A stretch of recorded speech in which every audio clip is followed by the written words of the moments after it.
কচুয়া হাজি টোলাস্তা গ্রামের ছেলে দেলোয়ার হোসেনের ছেলে শাকিল ছোটবেলা থেকেই নতুন কিছু করার স্বপ্ন দেখত। শুরুটা হয়েছিল সাইকেলের স্ট্যান্ড বানানোর ভিডিও দিয়ে। এরপর সাহসী উদ্যোগে তৈরি করেছে মোটর সাইকেল।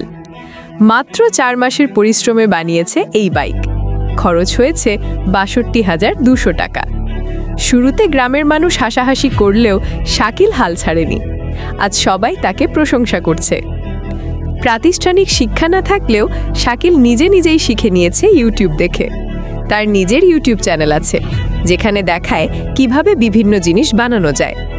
তার তৈরি মোটরসাইকেলের ডিজাইন একেবারেই ভিন্ন। ১৫০ সিসির ইঞ্জিন ব্যবহার করেছে, তেল রাখার জন্য ব্যবহার করেছে কোকা কলার বোতল, এমনকি পেছনের চাকায় সিটি ব্যবহার করেছে ব্রেক হিসেবে। অবিশ্বাস্য হলেও সত্যি, তার এই মোটরসাইকেল দিয়ে সহজেই ৫০-৬০ কিলোমিটার চালানো যায় মাত্র ১ লিটার তেলে। শাকিলের এই উদ্ভাবনী শক্তি আজ সমাজে আলোড়ন তুলেছে। সামাজিক যোগাযোগ মাধ্যমে ভাইরাল হয়েছে তার তৈরি বাইক।